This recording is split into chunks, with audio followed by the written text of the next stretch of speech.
Hello everyone, this is Games with Frank and welcome to a small tutorial. In this tutorial, we'll be looking at how to trigger a cutscene using Timeline and with Unity and Playmaker, of course. We are going to use the scene which I put together in a couple of minutes. You can just see that there's a gate here and we want the player is the blue one here, and there's an NPC right around the corner, and we want a cutscene to play once the player enters this particular area, which you can see here. So that will be the cutscene trigger. So that's basically the setup. This is just a cube with the playable director component, and this is the cutscene that we want to play. So the player looks around and finds this creepy NPC.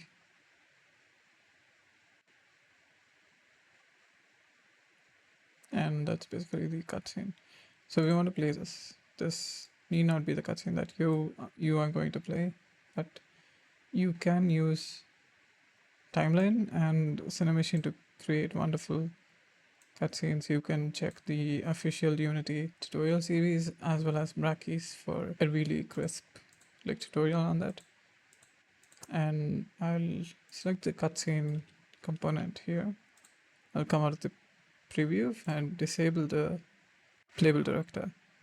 You want it to be disabled, and also this is not for a cutscene that will be played again and again, like a takedown cutscene, for example. Like if you want the player to sneak up to an enemy and kill him.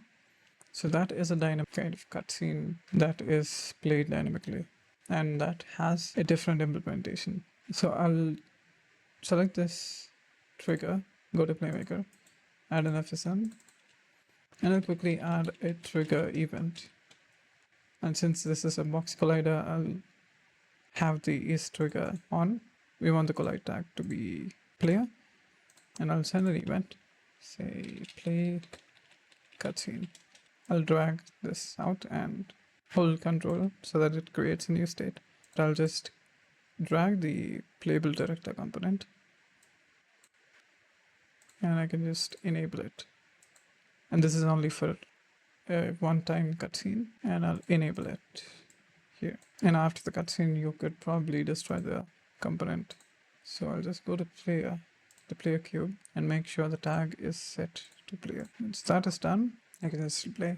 So I have a very basic move script on the player, which you can see here. It just gets the axes horizontal and vertical, translating the position.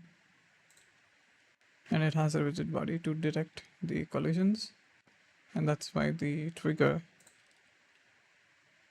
can trigger the cutscene, and it's working properly. You can still see that I have control, but we might want to make the camera go back to the normal position, maybe set it to something like this, and then we have control again. So that's basically one way of implementing a cutscene. That's basically it for the tutorial. I'll see you in the next one. This is Games with Frank signing out.